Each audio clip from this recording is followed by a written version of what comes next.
तो देखिए, आज हम शुरू करने वाले हैं अगला टॉपिक। राजस्थान में सूखा, अकाल एवं मरुस्थलीकरण।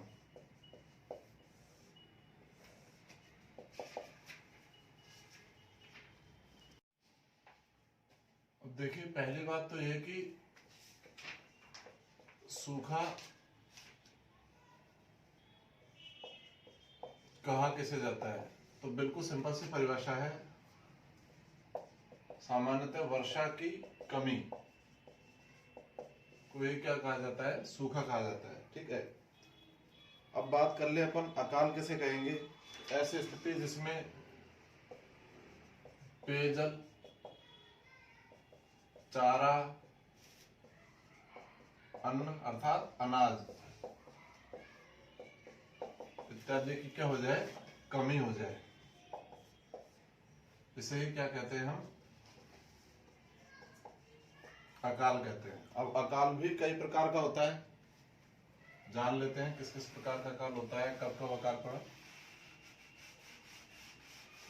और राजस्थान में सूखा, अकाल और मरुस्थलीकरण को लेकर कौन कौन सी योजनाएं केंद्र सरकार और राज्य सरकार के द्वारा चल रही है। तो पहला होता है अन्न अकाल। किसका अभाव होता है, अन्न मतलब खाद्यान्न का।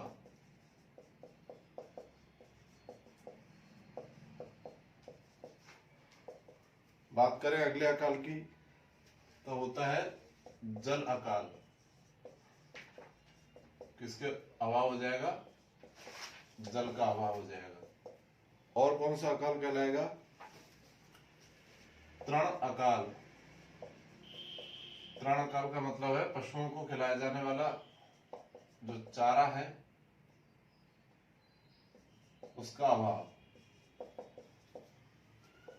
और कौन कौन से अकाल पड़ते हैं, एक होता है त्रिकाल।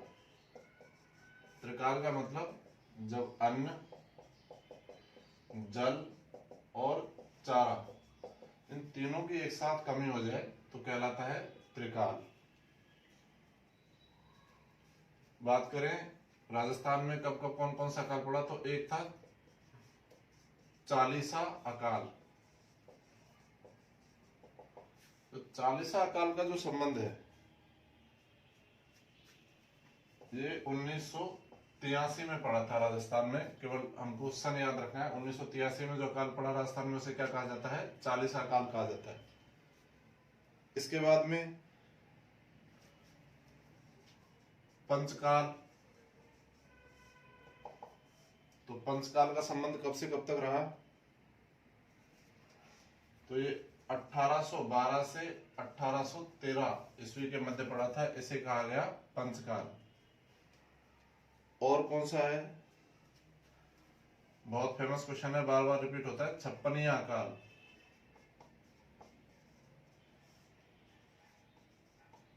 अब तक राजस्थान ही नहीं भारत के सबसे बड़े अकालों में गिना जाता है छप्पनिया अकाल। तो ये जो पड़ा था ये सन 1899 में पड़ा था। और अगर विक्रम संवत की बात की जाए, कौन से विक्रम संवत में, इसके विक्रम संवत की तिथि भी पूछी जा चुकी है, तो विक्रम संवत 1956 में। जबकि अगर सन सामान्य रूप से पूछे तो 1899 में जो अकाल पड़ा उसे छप्पनिया अकाल कहा जाता है। इसके बाद पड़ा सहसा भदूसा अकाल।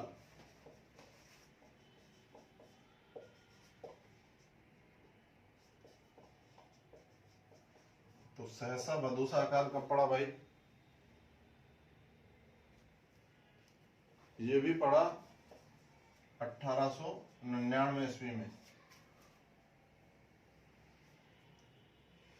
और कौन कौन से अकाल यहां पर पड़े, तो पहले इनको देख लेते हैं। अन्न अकाल, अन्न की कमी हो जाती है। जल अकाल, जिसमें जल की कमी हो। तृण अकाल, जिसमें चारा जो पशुओं को खिलाया जाता है उसकी कमी हो जाए। त्रिकाल कैसे कहते हैं, जिसमें अन्न, जल और पशुओं को खिलाए जाने वाले चारे तीनों वस्तुओं की कमी हो जाए, कहलाता है। इसके बाद अगला जो अकाल है वो पड़ा मैक्रोडाउट का अकाल। मैक्रोडाउट का जो अकाल पड़ा ये सन 2002-03 में पड़ा। पूछ लिया जाए इसी को मैक्रोडाउट के अकाल को अन्य किस नाम से जाना जाता है? ये बृहद अकाल के नाम से भी जाना जाता है। और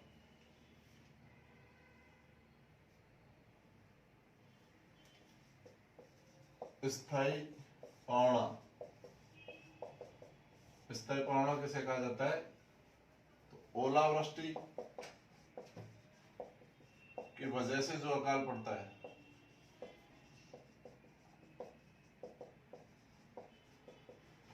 उसी को कहा जाता है राजस्थान में स्थायी पौना। तो एक बार वापस देख लेते हैं। 40वां अकाल कौन से सन में पड़ा? 1983। पंचकाल का संबंध कौन से वर्ष से है? तो सन 1812 से 1813 के मध्य यह काल पड़ा। सबसे महत्वपूर्ण है, कम से कम 5-7 बार परीक्षा में पूछा जा चुका है, 56वां काल। 56वां काल कब पड़ा राजस्थान में? सन 1899 या विक्रम संवत भी पूछा जा चुका है इसका। तो विक्रम संवत 1956 में यह काल पड़ा था। इसके बाद में सहसा बदुसा काल पड़ा कब? 1899 ईस्वी के दौरान ही। मैक्रोडाउट का काल 2002-03 में पड़ा। इसी को बृहद अकाल के रूप में भी जाना जाता है। और स्थायी पौना कहा जाता है कौन से अकाल को? जो ओलावृष्टि की वजह से अकाल पड़ता है उसे स्थायी पौना कहा जाता है राजस्थान में। अब हम आगे बढ़ जाते हैं और राजस्थान में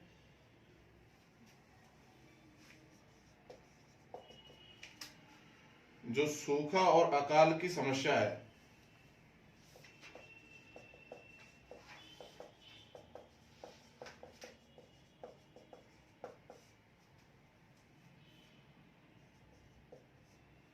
के निवारण के लिए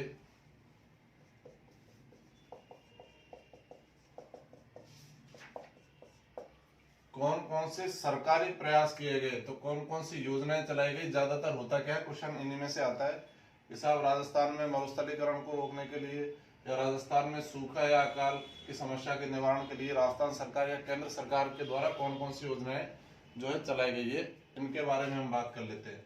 तो एक एक योजना के बारे में बात करते हुए चलेंगे हम। सबसे पहले अपन देख लेते हैं सूखा संभाव्य विकास कार्यक्रम। अब भाई ये सूखा संभाव्य विकास कार्यक्रम क्या है? तो मूल रूप से राजस्थान में चलाया गया था। इसको प्रारंभ कब किया गया था? इसको जो प्रारंभ किया गया था 1974-75 में किया गया। इसको 1974-75 में प्रारंभ किया गया। फिर और इससे क्वेश्चन क्या बन जाता है? तो सन 1999 में, और अगर डेट भी पूछ ली जाए तो 1 अप्रैल 1999 में इसमें केंद्र सरकार और राज्य सरकार के जो आर्थिक मदद का जो प्रतिशत था वो क्या हो गया? 75% आर्थिक मदद किसके द्वारा दी जाती है? केंद्र सरकार के द्वारा। और 25% आर्थिक मदद दी जाती है राज्य सरकार के द्वारा। कौन से विकास कार्यक्रम के तहत? सूखा संभाव्य विकास कार्यक्रम के तहत। प्रारंभ कब किया गया? 1974 में। और 1999 से केंद्र सरकार और राज्य सरकार के बीच इसमें जो योगदान दिया जाता है आर्थिक, वो 75 और 25 के अनुपात में दिया जाता है। अब पूछ लिया जाए साहब कि राजस्थान के कौन कौन से जिलों में चल रहा है? तो वर्तमान में सूखा संभाव्य विकास कार्यक्रम राजस्थान के 11 जिलों में चल रहा है। राजस्थान के 11 जिलों में सूखा संभाव्य विकास कार्यक्रम चल रहा है। एक बार मैं आपको नक्शे पे दिखा दूंगा, लेकिन पहले हम एक बार उनके नाम लिख लेते हैं, देख लेते हैं कौन कौन से हैं। तो सबसे पहले देखेंगे अजमेर, अजमेर के बाद बांसवाड़ा, बांसवाड़ा के बाद टोंक, टोंक के बाद बारां, बारां के बाद भरतपुर, भरतपुर के अलावा इसमें हो जाएगा कोटा, करौली, झालावाड़,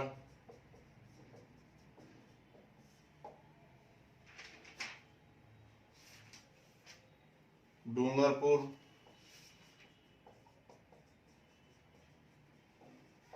उदयपुर,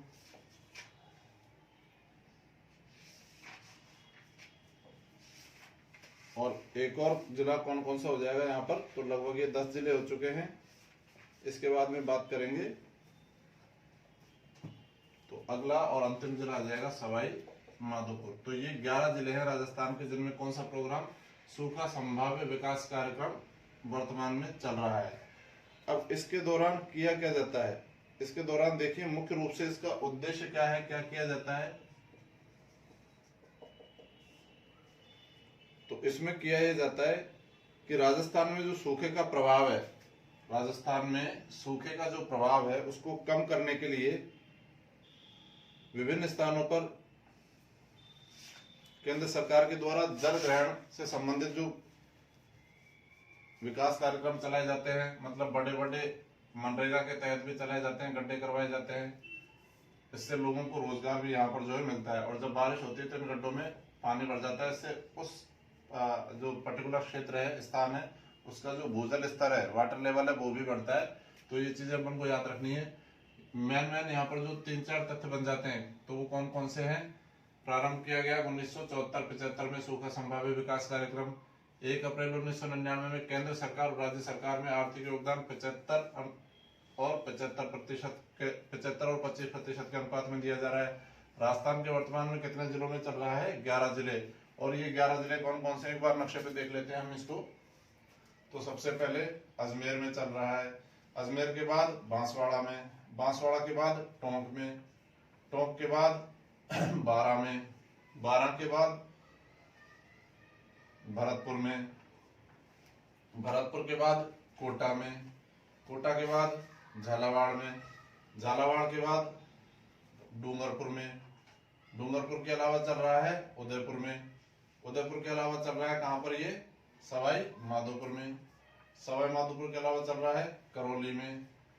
तो ये वो जिले हैं जिनमें सूखा संभाव्य विकास कार्यक्रम वर्तमान में चल रहा है। मूल रूप से आपसे जो ये क्वेश्चन पूछेगा यहाँ पर क्या पूछ सकता है कि राजस्थान के किस जिले का संबंध सूखा संभाव्य विकास कार्यक्रम से नहीं है। तो आप लोगों को पता होना चाहिए कौन कौन से जिले हैं।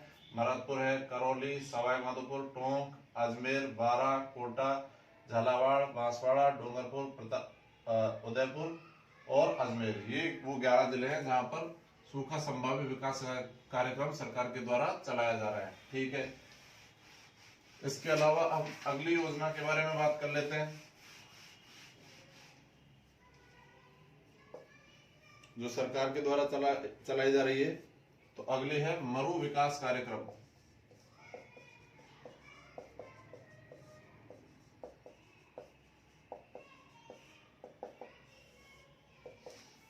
बात करें मरु विकास कार्यक्रम के बारे में, तो मरु विकास कार्यक्रम केंद्र सरकार के द्वारा प्रारंभ किया गया था ये। और केंद्र सरकार के द्वारा प्रारंभ किया गया कब, केंद्र सरकार के द्वारा ये जो प्रारंभ किया गया 1977-78 में प्रारंभ किया गया। और पूछ लिया जाए इसमें भी 1 अप्रैल 1999 से केंद्र और राज्य सरकार की आर्थिक मदद का प्रतिशत क्या है, 75% मदद करती है क्या, केंद्र सरकार, और 25% मदद किसके द्वारा की जाती है, राज्य सरकार के द्वारा।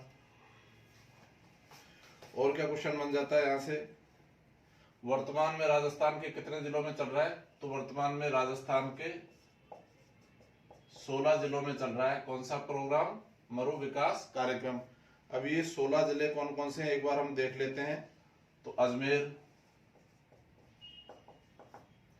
अजमेर के बाद है बाड़मेर, बाड़मेर के बाद बीकानेर, बीकानेर के बाद चूरू, फिर है हनुमानगढ़, हनुमानगढ़ के बाद जयपुर, जयपुर के बाद जालौर, जालौर के अलावा अगला आ जाएगा जोधपुर, फिर है झुंझुनू, झुंझुनू के अलावा आ जाएगा नागौर, नागौर के बाद पाली, पाली के अलावा राजसमंद, सिरोही,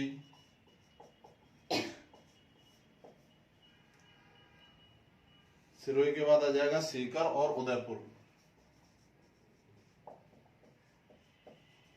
तो राजस्थान के ये वे 16 जिले हैं जिनमें कौन सा प्रोग्राम मरु विकास कार्यक्रम जो है चलाया जा रहा है। अब ये मरु विकास प्रोग्राम जो चलाया जा रहा है, इन 16 जिलों के कितने, इन 16 जिलों के 85 उपखंडों पर चलाया जा रहा है। अच्छा, इसी प्रकार का एक क्वेश्चन बन जाता है किससे, जो इसके पहले तुरंत पहले हमने जो योजना पढ़ी थी, जो सूखा विकास कार्यक्रम है, तो सूखा विकास कार्यक्रम हमने देखा 11 जिलों में चलाया जा रहा था। अगर पूछे कितने खंडों में चलाया जा रहा है, तो वह चलाया जा रहा है 31 खंडों में। जबकि अगर हमसे बात की जाए कौन सा मरु विकास कार्यक्रम, मरु विकास कार्यक्रम चलाया जा रहा है कितने जिलों में, 16 जिलों के कितने खंडों में, 85 खंडों में ये जो है चलाया जा रहा है। अब हम बात कर लेते हैं कि इसके अंतर्गत किया क्या जाता है। तो देखो, इसके अंतर्गत मुख्य रूप से क्या करते हैं कि भू संरक्षण के बारे में बताया जाता है कि भू संरक्षण किस प्रकार किया जाता है। इसके अलावा लघु सिंचाई, जैसे स्प्रिंकलर वगैरह से जो सिंचाई करते हैं, जिसको फव्वारा पद्धति बोला जाता है, इससे कम जल जो है व्यर्थ होता है, कम जल में अच्छी सिंचाई हो जाती है, उसके बारे में लोगों को जानकारी दी जाती है। इसके अलावा पशु और दुग्ध विकास के बारे में बताया जाता है, किस प्रकार का उनको चारा खिलाया जाना चाहिए, मरुस्थलीय जिलों में किस प्रकार का चारा उगाया जाना चाहिए। तो ये सब चीजें बताई जाती है किसमें, मरु विकास कार्यक्रम में। पशुओं के स्वास्थ्य के बारे में, उनका स्वास्थ्य का कैसे ख्याल रखा जाता है मरुस्थलीय क्षेत्रों में। और इसके अलावा बात कर ले कि साहब, जहाँ पर पानी की उपलब्धता कम है, वहां पर पशुओं को किस प्रकार का भोजन दिया जाना चाहिए, ये भी इसके अंतर्गत बताया जाता है। और क्या किया जाता है इसमें, और इसमें जो रेगिस्तानी जिले हैं या मरु विकास कार्यक्रम के अंतर्गत आने वाले जिले हैं, उनका विद्युतीकरण भी किया जा रहा है। और क्या क्या चलता है यहाँ पर, तो यहाँ पर वनों का विकास किया जा रहा है। वनों के विकास के अलावा यहाँ पर पेयजल से संबंधित जो सुविधाएं हैं, उनका भी यहाँ पर जो है काम किया जा रहा है। तो ये सारी प्रक्रियाएं किसके अंतर्गत चल रही है, मरु विकास कार्यक्रम के अंतर्गत। इन जिलों को एक बार हम नक्शे पर देख लेते हैं कि कौन कौन से जिले हैं जहां पर मरु विकास कार्यक्रम चल रहा है। आप लोगों को जितना ये याद होता चला जाएगा नक्शे पर, उतना ही ज्यादा बढ़िया है, ताकि आपका यहाँ से एक क्वेश्चन कंफर्म हो जाए। बहुत छोटा सा टॉपिक है और क्वेश्चन कंफर्म आना ही है यहाँ से, इसलिए याद रखें आप लोग कि इसको ढंग से पढ़ लें। जितना पढ़ा रहा हूँ उतना पढ़ लोगे, 1 नंबर आपका पक्का हो जाएगा यहाँ से। तो देख लेते हैं राजस्थान के कौन कौन से 16 जिले हैं। सबसे पहले बात करें तो अजमेर में चल रहा है। इसके अलावा बात करेंगे तो बाड़मेर है। बाड़मेर के बाद कौन सा है, बीकानेर। बीकानेर के बाद बात करेंगे तो आ जाएगा चूरू। चूरू के बाद है हनुमानगढ़। हनुमानगढ़ के बाद है जयपुर। जयपुर के अलावा कहाँ पर चल रहा है, तो बात करें जालौर। जालौर के अलावा कहाँ पर चलेगा, जोधपुर। जोधपुर के अलावा और कहाँ पर चलता है, तो झुंझुनू में। झुंझुनू के अलावा कहाँ पर चलता है, सीकर में। सीकर के अलावा और कहाँ पर है, तो नागौर में। नागौर के अलावा और कहाँ पर चलेगा, तो नागौर के अलावा ये चलेगा पाली में। पाली के अलावा और कहाँ पर चलेगा, तो राजसमंद में भी चलता है। राजसमंद के अलावा कहाँ चल रहा है, सिरोही में। और सिरोही के अलावा अंत में कौन सा जिला आ जाता है, तो ये यहाँ पर चलता है उदयपुर में। तो राजस्थान के कुछ एक वो जिले हैं जिनमें कौन सा प्रोग्राम मरु विकास कार्यक्रम चलाया जा रहा है। एक बार वापस से देख लीजिए कौन कौन से जिले हैं। सबसे पहले है हनुमानगढ़। हनुमानगढ़ के बाद चूरू। चूरू के बाद बीकानेर। फिर है झुंझुनू। झुंझुनू के बाद सीकर। सीकर के बाद जयपुर, अजमेर, नागौर, जोधपुर, पाली, राजसमंद, उदयपुर, सिरोही, जालौर और बाड़मेर। राजस्थान के वे जिले हैं जहां पर कौन सा प्रोग्राम चलाया जा रहा है, मरु विकास कार्यक्रम। प्रारंभ किया गया था 1977-78 में और 1999 में केंद्र सरकार और राज्य सरकार के द्वारा यहाँ आर्थिक मदद का जो प्रतिशत है वो 75:25 में रखा गया। वर्तमान में 85 खंडों के अंतर्गत चल रहा है राजस्थान के 16 जिलों में। अगला हम जो देखेंगे सूखा और अकाल की समस्या से संबंधित राजस्थान की और कौन कौन सी यहाँ पर परियोजनाएं चल रही है। तो अगला है जलधारा परियोजना, या इसको ही कई बार जलधारा कार्यक्रम भी बोल देते हैं हम। तो इसमें क्या किया जा रहा है जलधारा परियोजना या जलधारा कार्यक्रम में, तो ये एक तो याद रखना है कि पूर्णतः केंद्र सरकार द्वारा चलाया जा रहा है परियोजना। और क्या क्या विशेषता हो जाएगी इसकी, तो इसके अंतर्गत राजस्थान के जितने भी सूखा प्रभावित क्षेत्र है, राजस्थान के जितने भी सूखा प्रभावित क्षेत्र है वहां पर बहुत नाम मात्र की राशि पर, किस पर, पट्टे पर क्या दिया जा रहा है, जो पंप होते हैं इस प्रकार के सिंचाई के लिए पंप उपलब्ध करवाए जा रहे हैं किराए पर।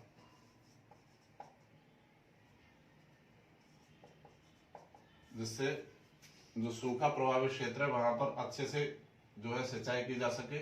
और ये किसके द्वारा चलाया जा रहा है, केंद्र सरकार के द्वारा। इसमें किया क्या जा रहा है कि नाम मात्र की राशि पर जमीन के पट्टे पर पंप जो सिंचाई के काम आते हैं वो किराए पर दिए जा रहे हैं। तो ये जलधारा परियोजना का संबंध भी सूखा एवं अकाल की समस्या जो चल रही है उसके लिए केंद्र सरकार के प्रयासों पर आधारित है।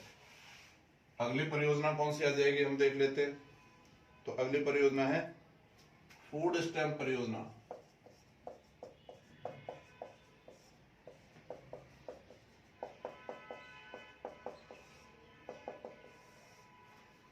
फूड स्टैम्प परियोजना में क्या है, पहली बात तो कब प्रारंभ की गई। राजस्थान में फूड स्टैम्प परियोजना प्रारंभ की गई 15 अगस्त 2004।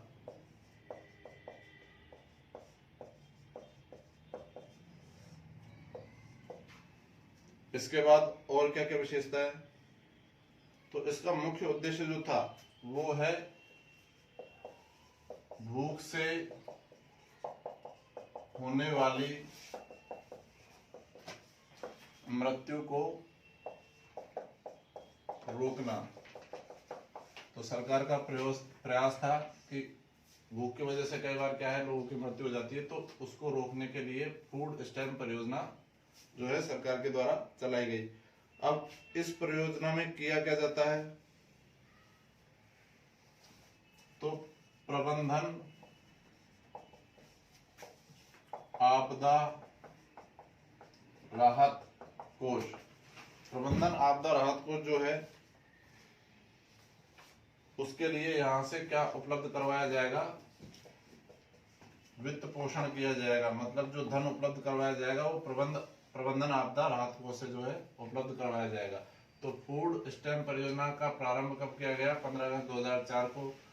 उद्देश्य है सूखे से भूख से होने वाली मृत्यु को रोकना। प्रबंधन आपदा राहत कोष के द्वारा वित्त पोषण इसका किया जाएगा। अगली परियोजना की हम बात कर लेते हैं। अगली परियोजना कौन सी आ जाएगी, तो अगली परियोजना है सूखा सुरक्षा कवच योजना। सूखा सुरक्षा कवच योजना। सूखा सुरक्षा कवच योजना, इसका संबंध भी किससे है, सूखा और अकाल प्रबंधन की समस्याओं के निवारण के लिए सरकारी प्रयास जो है उनमें से ये भी एक है। तो पहली बात तो ये है कि इस योजना का जो संचालन किया जा रहा है, संचालन जो किया जा रहा है वो किसके द्वारा किया जा रहा है भाई, तो इसका संचालन किया जा रहा है एग्रीकल्चर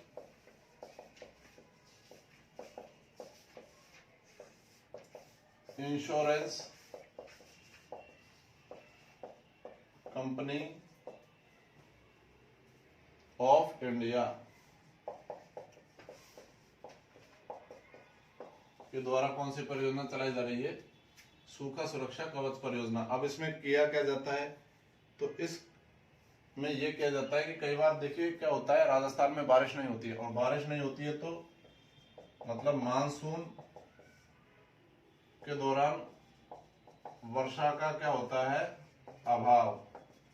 और जब वर्षा का अभाव होता है तो फिर क्या किया जाता है, जो फसल होती है, जो अपेक्षित फसल होती है किसान की, वो अपेक्षित फसल उसको नहीं मिल पाती। कुल मिलाकर क्या कह सकते हैं हम कि फसल का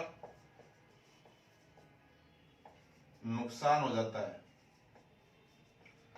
और फसल का नुकसान हो जाता है तो ये जो कंपनी क्या करती है, फसल का बीमा करती है। और बीमा करती है तो जो नुकसान होता है किसान को सूखे की वजह से, अकाल जो है मानसून की कमी की वजह से, उस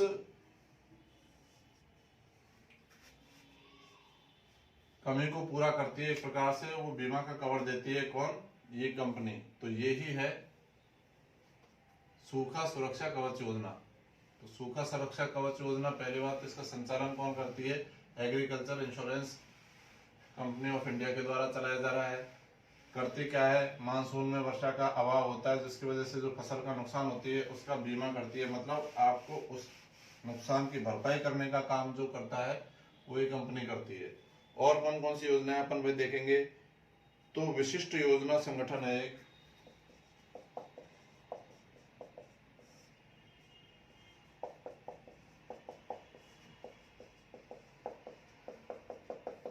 और इस विशिष्ट योजना संगठन का काम क्या है, तो इस विशिष्ट योजना संगठन का काम क्या है, जो सूखे की समस्या है। पहली बात तो ये बात देख लेते हैं कि इसकी स्थापना कब की गई थी।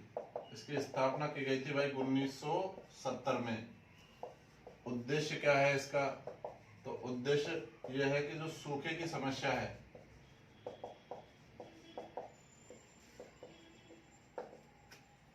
उसका स्थायी समाधान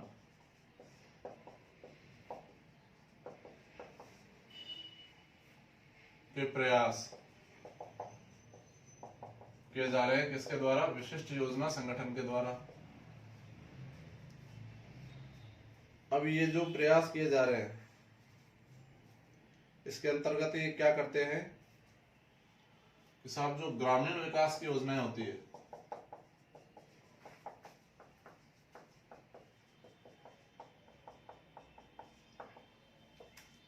उनका सुचारू रूप से संचालन करने का प्रयास किया जाता है। तो उनका जो है सुचारू रूप से संचालन हो रहा है या नहीं हो रहा है, इसको किसके द्वारा देखा जाता है, तो इसको देखा जाता है विशिष्ट योजना संगठन के द्वारा। इस संगठन का मुख्य उद्देश्य ही क्या था कि सूखे की समस्या का स्थायी समाधान करना है। और सूखे से प्रभावित जितने भी राज्य हैं भारत के, उन राज्यों में और इसके अलावा जो राजस्थान के जिले हैं उनमें ग्रामीण विकास की जो योजनाएं चल रही है उनका सुचारू रूप से संचालन हो रहा है नहीं हो रहा है, उनकी मॉनिटरिंग करना और इस मॉनिटरिंग के द्वारा जो है उनका अच्छे से पालन करवाना, ये विशिष्ट योजना संगठन के द्वारा जो है राजस्थान में किया जा रहा है।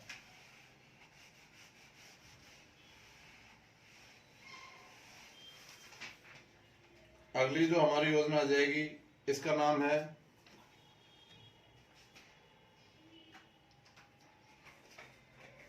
एक सरकार के द्वारा सहायता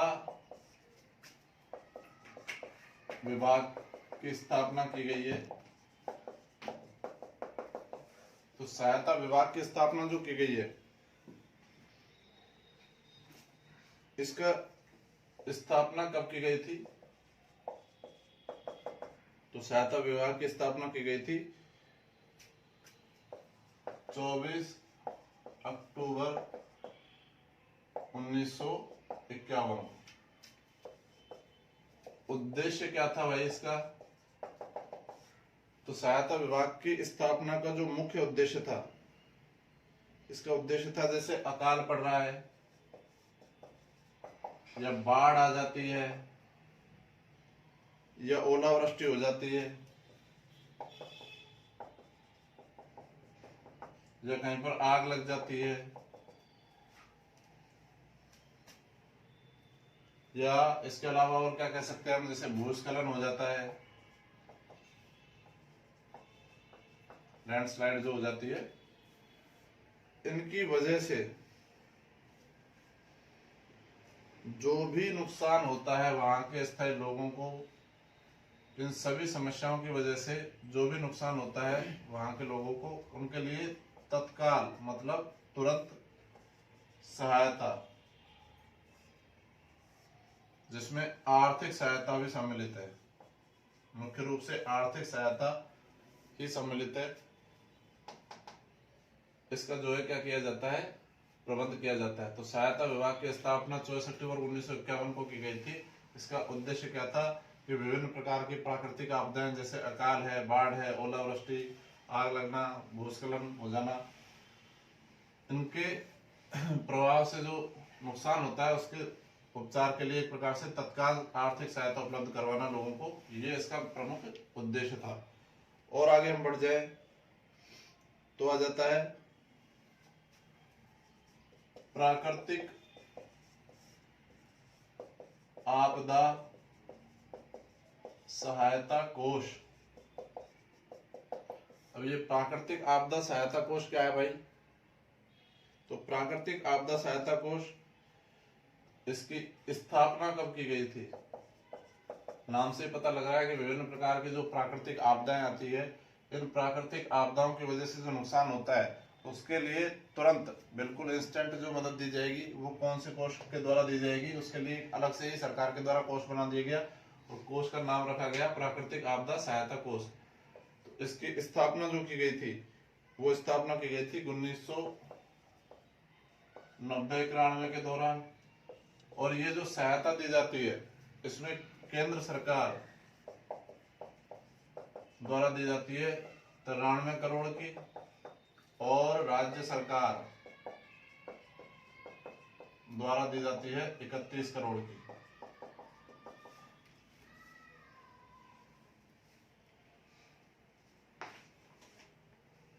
और क्या क्या जो है योजनाएं चलाई जा रही है, तो सरकार ने देखिए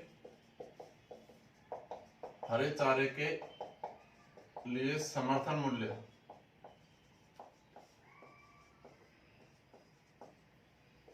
की घोषणा भी की। अब हरे चारे के लिए समर्थन मूल्य की जो सरकार ने घोषणा की है, ये घोषणा कब की थी भाई? तो 2 नवंबर सन 2002 में ये घोषणा की गई कि साहब जो हरा चारा है, पशुओं को खिलाया जाने वाला चारा है, उसके लिए भी न्यूनतम समर्थन मूल्य की घोषणा की जाएगी।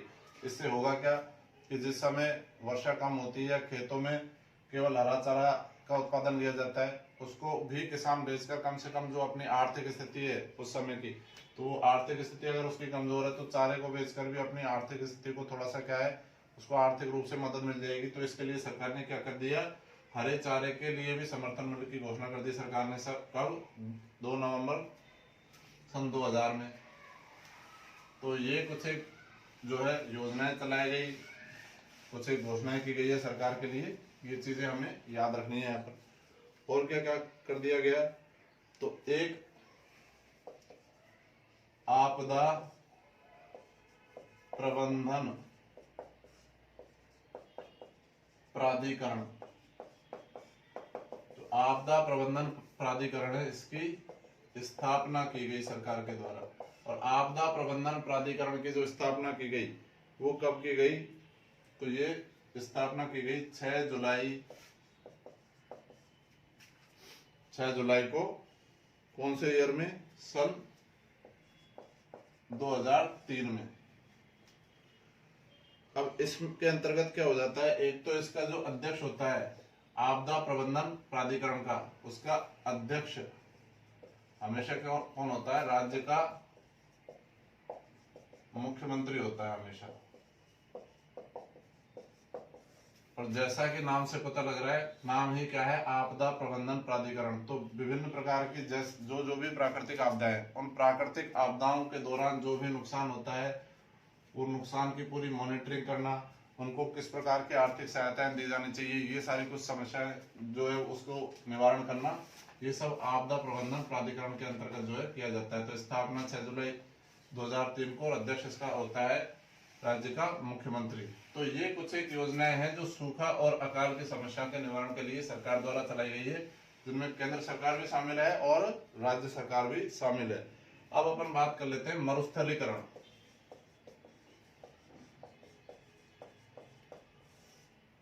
तो देखिए, मैंने जब आपको अकाल और सूखा के संबंध में जितने भी योजनाएं बताई है या जितने भी केंद्र सरकार के द्वारा या राज्य सरकार के द्वारा जो भी आयोगों का गठन किया गया है, ये आपकी परीक्षा के लिए पर्याप्त है। इसमें भी जो शुरू के 2-3 हमने बता दिए हैं आप लोगों को, जैसे मरु विकास कार्यक्रम है, इसके अलावा सूखा संभावित क्षेत्र विकास कार्यक्रम है। ये ऐसे जो है विकास कार्यक्रम है, ऐसी परियोजनाएं जैसे बार बार क्वेश्चन रिपीट होते हैं। तो आप एक बार बहुत लिमिटेड तरीके से मैंने आपको पढ़ाया और जितना आपको पढ़ा दिया, अगर उतने को पढ़ लोगे, इसमें से एक क्वेश्चन आपका आराम से मिल जाएगा। छोटा सा टॉपिक है और क्वेश्चन कंफर्म आना ही आना है इसमें से। फिर प्रयास करें कि इसको आप पढ़ते रहें। अब मरुस्थलीकरण, पहली बात तो कहते किसे हैं, तो देखो सामान्य भाषा में अगर बात करें मरुस्थलीकरण क्या है, तो मरुस्थल का प्रसार या इसको फैलाव बोल देते हैं। मरुस्थल के प्रसार या फैलाव को क्या कहा जाता है, मरुस्थल का, इसे ही कहा जाता है मरुस्थलीकरण। अब ये जो मरुस्थलीकरण की समस्या है, इसका प्रमुख कारण क्या है, तो मरुस्थलीकरण मुख्यतः होता है कौन से अपर्दन के कारण, वायु अपर्दन के कारण। और वायु अपर्दन के कारण होता है तो एक चीज आप जान लीजिए, जब हम बात करते हैं राजस्थान के संदर्भ में, तो अरावली पर्वत श्रृंखला का विस्तार है ये यहाँ पर उत्तर पूर्व से दक्षिण पश्चिम की ओर। उत्तर पूर्व से दक्षिण पश्चिम की ओर जब अरावली पर्वत श्रृंखला है, तो अजमेर में स्थान है, एक स्थान का नाम है सांबर और दूसरे का नाम है ब्यावर। ये सांबर और ब्यावर के बीच में क्या है, विच्छेदित या विखंडित है कौन सी श्रृंखला, अरावली पर्वत श्रृंखला। इन क्षेत्रों पर यहाँ पर जो विखंडित या विच्छेदित अरावली की श्रृंखलाएं हैं, इन्हीं को क्या कहा जाता है, वायु घाटियां। वायु घाटियां क्यों कहते हैं कि साहब, अरावली पर्वत श्रृंखला के पश्चिम की ओर तो है थार का मरुस्थल और पूर्व की ओर है पूर्वी मैदानी प्रदेश। तो इन वायु घाटियों के माध्यम से क्या हो रहा है कि जो थार का मरुस्थल है वो पश्चिम से पूर्व की ओर बढ़ रहा है, और क्योंकि यहाँ पर अरावली का विस्तार बहुत कम है, तो ये वायु घाटियां एक प्रकार से यहाँ पर गैप बना हुआ है, और गैप बना होने के कारण हम यहाँ पर ये देख सकते हैं कि जो मरुस्थल है, अगर हम अरावली के संदर्भ में बात करें तो जो मरुस्थल है, मरुस्थल यहाँ पर अजमेर में पश्चिम से पूर्व की ओर बढ़ रहा है, और पश्चिम से पूर्व की ओर बढ़ रहा है, इसलिए यहाँ पर क्या हो जाता है, मरुस्थल का इस प्रकार बढ़ना, मरुस्थल का वायु घाटियों के माध्यम से या किसी भी माध्यम से, वायु घाटियों के माध्यम से वायु के द्वारा एक स्थान से दूसरे स्थान पर बढ़ना मरुस्थलीकरण कहलाता है। ये प्रक्रिया, इस प्रक्रिया को क्या कहा जाता है, इसे मरुस्थल या रेगिस्तान का मार्च या मार्च पास्ट या मरुस्थल की परेड कहा जाता है। तो मरुस्थल की परेड मतलब मरुस्थल आगे की ओर बढ़ रहा है, मरुस्थल आगे की ओर फैल रहा है, मार्च पास्ट कर रहा है, परेड कर रहा है, इसी को हम कहते हैं मरुस्थलीकरण। तो ये तो हो गया मरुस्थलीकरण होता क्या है। अब हम ये देख लेते हैं कि मरुस्थलीकरण के अंतर्गत मुख्य रूप से क्या क्या है। अपन ने बात की, जब आपने राजस्थान के भौतिक प्रदेश पढ़े तो आपको पता होगा राजस्थान के लगभग 61.11% क्षेत्रफल पर किसका विस्तार है, मरुस्थल का विस्तार है। अब क्योंकि इतने लंबे चौड़े भाग पर एक प्रकार से हम क्या कह सकते हैं, राजस्थान के 2/3 क्षेत्रफल पर किसका विस्तार है, मरुस्थल का विस्तार है। इसीलिए यहाँ पर मरुस्थल के फैलने की जो संभावना है वो ज्यादा बढ़ जाती है। क्वेश्चन आता है, आपसे पूछा जाए कि मरुस्थल के प्रसार का मुख्य कारण क्या है, ध्यान से सुनिएगा, मरुस्थल के प्रसार का मुख्य कारण क्या है। तो इसके कुछ एक कारण है, जो मूल कारण है वो क्या है, मानवीय क्रियाएं। मानवीय क्रियाएं कैसे कह सकते हैं हम, तो मरुस्थल के प्रसार का जो मुख्य कारण मानवीय क्रिया कैसे कह सकते हैं, इस प्रकार कह सकते हैं कि देखिए जैसे ये है अरावली पर्वत श्रृंखला। अब अरावली पर्वत श्रृंखला में आवश्यकता से अधिक क्या हो रहा है, खनन हो रहा है, और खनन होने की वजह से क्या है, अरावली पर्वत अब कैसा पर्वत हो गया, विच्छेदित हो गया, जगह जगह इसमें गैप बन गया, और जब कभी पश्चिम से पूर्व की ओर हवाएं चलती है तो साथ में अपने बहुत सारी रेत उड़ाकर लेकर आती है, मतलब मरुस्थल पश्चिमी राजस्थान से पूर्वी राजस्थान की ओर बढ़ जाता है वायु के माध्यम से। तो मानवीय क्रियाओं की वजह से जो यहाँ की हमारे पूर्वी मैदानी प्रदेश है या अरावली पर्वतीय प्रदेश है, यहाँ की मिट्टी भी कैसी होती जा रही है, अनुपजाऊ होती जा रही है, क्योंकि यहाँ पर रेत का प्रसार हो रहा है, मतलब मरुस्थल का जो है प्रसार हो रहा है। तो ये चीज याद रखनी है अपन को यहाँ पर। अब आपसे पूछ लिया जाए राजस्थान में सर्वाधिक मरुस्थलीकरण से प्रभावित क्षेत्र कौन सा है, तो प्रभावित क्षेत्र हम जानते ही हैं, बिल्कुल सामान्य सा क्वेश्चन है, पश्चिमी राजस्थान। पश्चिमी राजस्थान के अधिकांश जिलों में किसका प्रसार पाया जाता है, मरुस्थल का प्रसार पाया जाता है। मूल रूप से आपसे पूछ लिया जाए कि सबसे ज्यादा प्रसार कहां पर पाया जाता है, तो कुछ एक जिले हैं जैसे बाड़मेर, जैसलमेर, बीकानेर, जोधपुर,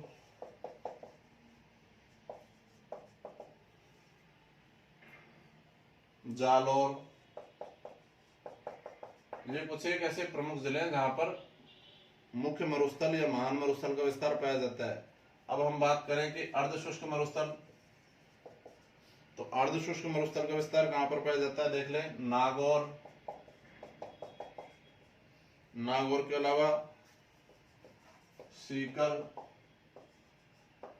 झुंझुनू, चूरू, पाली, अजमेर का कुछ भाग, दौसा का भी बहुत थोड़ा सा भाग,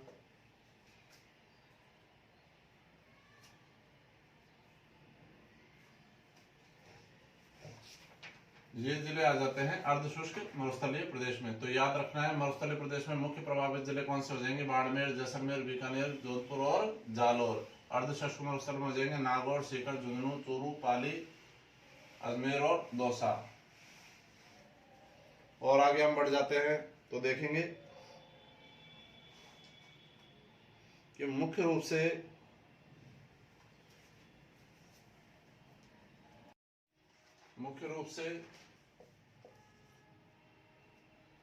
मरुस्थलीकरण को जो बढ़ावा मिला है, मरुस्थल का फैला हुआ है, इसके प्रमुख कुछ एक कारण देख लेते हैं। जैसे सबसे प्रमुख कारण हो जाएगा अनियंत्रित पशुचारण। ये सब मानवीय क्रियाकलापों के अंतर्गत आ जाते हैं। अब तो अनियंत्रित पशुचारण कैसे जो है मरुस्थलीकरण के विस्तार को गति देता है।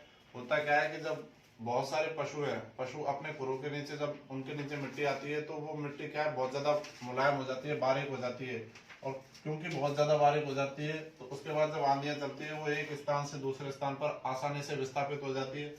जब यहाँ की तरफ की मिट्टी बिल्कुल बारीक हो जाएगी और जब आंधियां चलेगी तो वो पश्चिम की ओर से पूर्व की ओर जाएगी, इससे मरुस्थल का भी साथ साथ में प्रसार होगा। आपसे पूछ लिया जाए कि मरुस्थल के प्रसार का मुख्य कारण क्या है मानवीय क्रियाकलापों में से, तो एक तो हो जाएगा अनियंत्रित पशुचारण, फिर दूसरा है ईंधन के लिए वनों का काटा जाना। तो इसकी वजह से पेड़ क्या करते हैं, पेड़ जो है जमीन को, पेड़ की जड़ें जमीन को पकड़ कर रखती है। अब अगर पेड़ ही नहीं होंगे, वन ही नहीं होंगे तो वहां की जमीन आसानी से अपनी जगह छोड़ देगी। तो अगर मरुस्थलीय भूमि में जो मृदा है वो जमीन जगह छोड़ेगी तो वो पश्चिमी राजस्थान से जब कभी पूर्वी राजस्थान की ओर हवाएं चलेगी तो उधर भी जाएगी, उस वजह से मरुस्थल का प्रसार होगा। और क्या क्या कारण हो सकते हैं भाई, तो अरावली पर्वत श्रृंखला में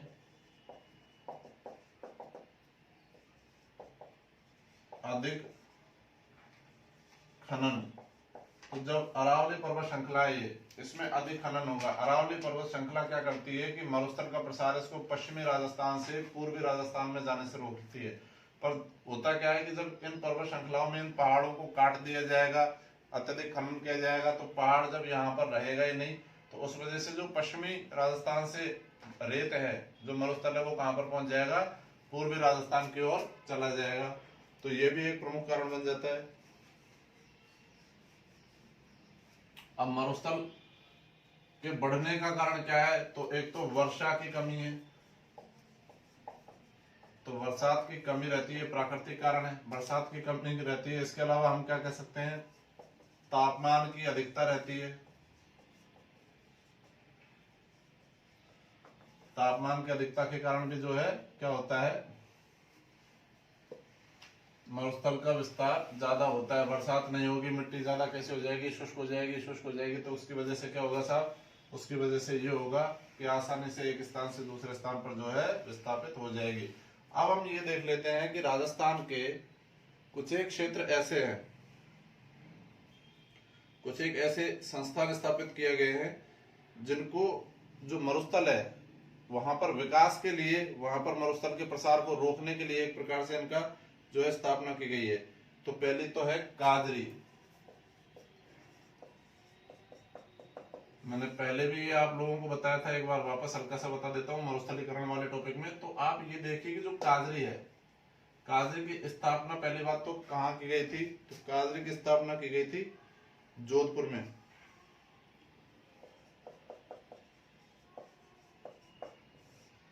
और काजरी की जो स्थापना की गई, काजरी की फुल फॉर्म क्या हो जाएगी? Central arid zone research institute. अब इसको अगर हम हिंदी में बोलेंगे तो क्या बोलेंगे? केंद्रीय शुष्क क्षेत्र अनुसंधान संस्थान।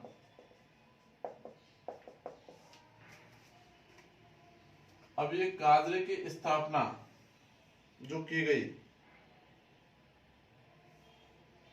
उसका मुख्य उद्देश्य क्या था? तो काजरी की स्थापना का मुख्य जो उद्देश्य था, वो दो उद्देश्य थे। पहला उद्देश्य तो ये था कि मरुस्थलीकरण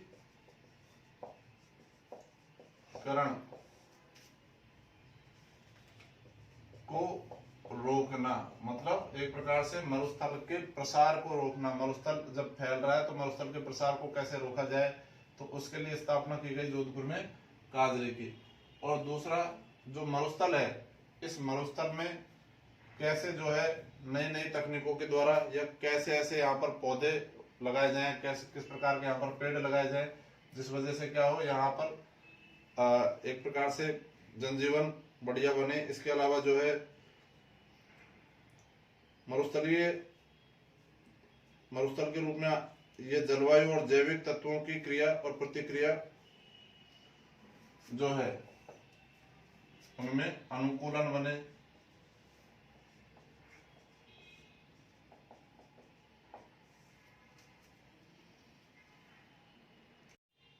विभिन्न प्रकार की मरुस्थल में हो सकने में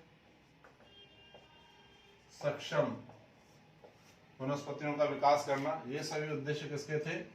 काजरी के थे। तो काजरी जोधपुर में है, नाम है केंद्रीय शुष्क क्षेत्र अनुसंधान संस्थान, जोधपुर में स्थापना की गई थी। मुख्य उद्देश्य क्या था? मरुस्थलीकरण को रोकना। अब हम सामान्य रूप से बात करें कि साहब मरुस्थलीकरण को कैसे रोक सकते हैं, तो मरुस्थलीकरण को रोकने के कुछ एक उपाय के बारे में मैं आप लोगों को बता देता हूँ, जिससे हम मरुस्थलीकरण जो है उसको रोक सकते हैं। तो पहली बात तो ये हो जाती है साहब कि हम अधिक मात्रा में वृक्षारोपण, अधिक मात्रा में वृक्षारोपण करेंगे तो क्या होगा? अधिक मात्रा में वृक्षारोपण करेंगे तो उससे ये होगा कि जो वृक्षों की जड़ें हैं वो जमीन को पकड़ कर रखेंगी, मिट्टी को पकड़ कर रखेंगे, और मिट्टी को पकड़ कर रखेंगे तो उनका अपर्दन नहीं होगा, ना जल के द्वारा ना वायु के द्वारा। और क्या कर सकते हैं? तो पशुओं पर एक प्रकार से नियंत्रण किया जाए और उनके लिए चारागाहों को सुनिश्चित किया जाए,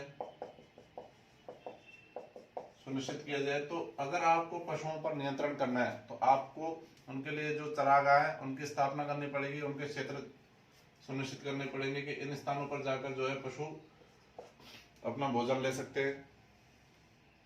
इसके अलावा और क्या हो सकता है, चरागाहों की बात कर लें तो वैज्ञानिक तरीकों से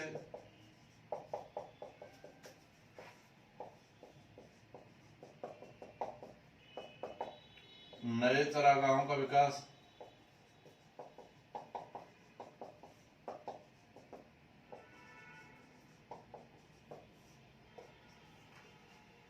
मरुस्थल के प्रसार के रोकने के लिए और क्या कर सकते हैं,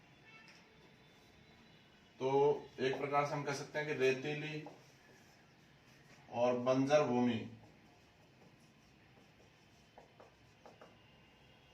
के उपयोग लाने के लिए अधिक अनुसंधान किया जाए,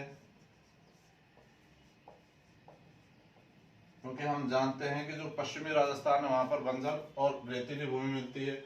अब हम अधिक से अधिक इस क्षेत्र में कार्य करें कि साहब जो बंजर भूमि है उसको कैसे उपजाऊ बनाया जाए, रेतीली भूमि को कैसे उपजाऊ बनाया जाए, ताकि वहां पर अधिक से अधिक कृषि की जा सके या वृक्षारोपण किया जा सके। ये भी एक उपाय हो सकता है जिसकी वजह से हम मरुस्थलीकरण को रोक सकते हैं। और क्या क्या उद्देश्य हो सकते हैं, एक ये हो सकता है कि वनस्पतियों के कटाव पर या कटाई पर पूर्ण प्रतिबंध लगाया जाए। कहां पर, मरुस्थल में। अब पूर्ण प्रतिबंध लगाने के लिए उनको ईंधन के लिए जो है आपको गैस की व्यवस्था करनी पड़ेगी और भी कई कदम उठाने पड़ेंगे। तो ये कुछ एक ऐसी व्यवस्थाएं हैं जिनकी वजह से हम मरुस्थलीकरण को अर्थात मरुस्थल के प्रसार को रोक सकते हैं। अधिक से अधिक पेड़ लगाए जाने चाहिए, पशुओं पर नियंत्रण किया जाए, मतलब उनके चरागाहों को सुनिश्चित किया जाए, वैज्ञानिक तरीकों से नए चरागाहों का विकास किया जाए, रेतीली या बंजर भूमि को जो है एक प्रकार से अच्छी भूमि में बदलने के लिए। इसके अलावा हम बात कर सकते हैं कि अरावली में होने वाले अधिक खनन को रोका जाए या अवैध खनन को रोका जा सकता है। ये कुछ एक यहाँ से ऐसे कदम है जिनको उठाया जा सकता है। इसके अलावा अगर आपसे बात की जाए, किसान पूछ लिया जाए राजस्थान में मरुस्थल के प्रसार का मुख्य कारण क्या है, तो देखिए सबसे मुख्य कारण मैंने आपको पहले भी बताया था कि अरावली पर्वत श्रृंखला की जो दिशा है, ये दिशा ही अपने आप में सबसे ज्यादा ऐसी परिस्थितियां उत्पन्न कर देती है जिसकी वजह से राजस्थान का जो पश्चिमी भाग है वो किस में बदल गया है, मरुस्थल में। क्योंकि इसकी वजह से जो अरब सागरीय मानसून की शाखा है ये यहाँ पर वर्षा नहीं कर पाती और बंगाल की खाड़ी की मानसून की जो शाखा है ये अरावली से आगे नहीं बढ़ पाती। यही कारण है कि यहाँ पर मरुस्थल का जो है विकास हो गया। तो ये बहुत बड़ी भूमिका है एक अरावली की, जिसकी वजह से यहाँ पर मरुस्थल का लंबे समय में विकास हो गया है। इसके अलावा आपसे पूछा जाए कि बंजर भूमि विकास कार्यक्रम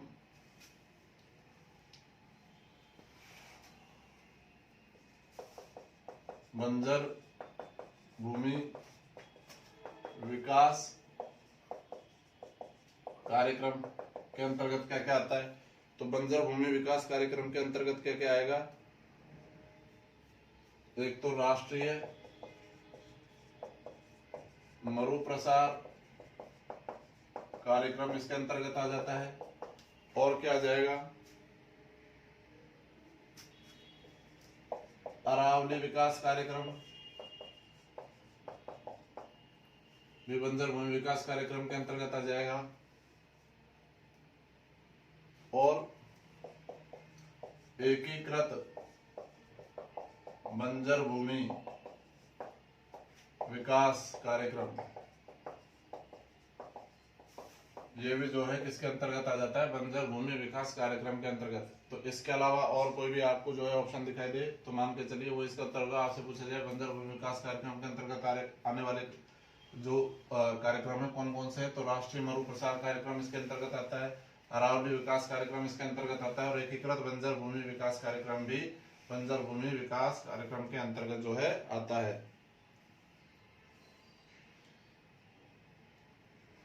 आपसे पूछा जाए कि विक्रम संवत 1956 में जो अकाल पड़ा था, तो विक्रम संवत 1956 में जो अकाल पड़ा था उसमें क्या हुआ था? तो एक प्रकार से विक्रम संवत 56 का जो अकाल था ये क्या था? त्रिकाल था। त्रिकाल मतलब पशुओं के चारे की, पेयजल की और मनुष्यों के लिए खाने की, तीनों की कमी हो गई थी। और अगर सन के हिसाब से देखा जाए तो ये कब पड़ा? 1999 में पड़ा था। और क्या क्या पूछा जा सकता है? एक आता है मगरा क्षेत्र विकास कार्यक्रम।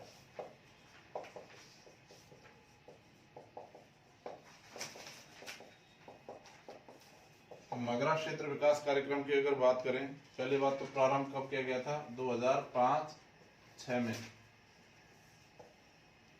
राजस्थान के कौन कौन से जिलों में चलाया जा रहा है? तो वर्तमान में राजस्थान के 5 जिलों में मगरा क्षेत्र विकास कार्यक्रम चलाया जा रहा है, जिसमें है अजमेर, भीलवाड़ा, पाली, राजसमंद और चित्तौड़गढ़।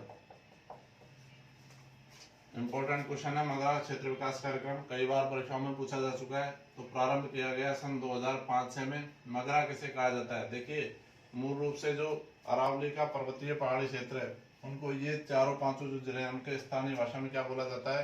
पहाड़ी क्षेत्र को मगरा बोला जाता है। तो ये जो मगरा है, मूल रूप से तो मगरा कहाँ पर है? आपसे पूछ लिया जाए मूल रूप से मगरा है तो डूंगरपुर और उदयपुर के बीच का जो पर्वतीय क्षेत्र है उसे मगरा बोला जाता है। लेकिन सामान्य रूप में आपसे पूछा जाए मगरा क्षेत्र विकास कार्यक्रम, तो जहां जहां पर भी पहाड़ियां एक प्रकार से वो सब क्षेत्र स्थानीय भाषा में, राजस्थानी भाषा में मगरा बोला जाता है पहाड़ियों को।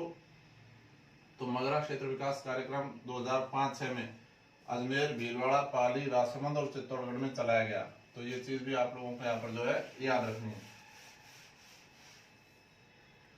और क्या क्वेश्चन बन सकता है यहां से? तो आपसे पूछा जाए डांग क्षेत्र विकास कार्यक्रम। डांग क्षेत्र विकास कार्यक्रम के अंतर्गत कौन कौन से जिले आ जाते हैं? तो मूल रूप से डांग क्षेत्र वो है जहां पर चंबल नदी का प्रवाह है। तो चंबल नदी का प्रवाह है, इसलिए कौन कौन से जिले यहाँ पर जो है आ जाएंगे? कोटा आ जाएगा, बूंदी है, सवाई माधोपुर में भी है, ये करौली में चलाया जाता है, इसके अलावा चलाया जाता है चित्तौड़गढ़ में, इसके अलावा चलाया जाता है धौलपुर में। तो ये वो जिले हैं जिनमें डांग क्षेत्र विकास कार्यक्रम जो है चलाया जाता है। तो मूल रूप से चंबल नदी का प्रवाह क्षेत्र और वहां पर जो अपर क्षेत्र है उसको स्थानीय भाषा में बोला जाता है डांग। तो उन्हीं क्षेत्रों के आसपास के जो जिले हैं कोटा, बूंदी, सवाई माधोपुर, करौली, चित्तौड़गढ़, धौलपुर, इन सब जिलों में क्या चलाया जाता है? डांग क्षेत्र विकास कार्यक्रम का संचालन किया जा रहा है। तो ये कुछ एक महत्वपूर्ण बिंदु थे जो हमने राजस्थान में सूखा, अकाल और मरुस्थलीकरण से संबंधित जो बिंदु देखे। तो बहुत छोटा सा टॉपिक है, लेकिन यहाँ से क्वेश्चन हमेशा आ ही जाते हैं, एक दो क्वेश्चन हमेशा आ जाते हैं। तो आप इस चीज को याद रखिए। अगर आपने ठीक से वीडियो देखा होगा तो आपको आराम से ये वाला क्वेश्चन, कम से कम इस छोटे से टॉपिक से एक क्वेश्चन अगर आपका कंफर्म होता है तो इसको आपको देखना चाहिए। अगली कक्षा में हम देखेंगे अगला टॉपिक।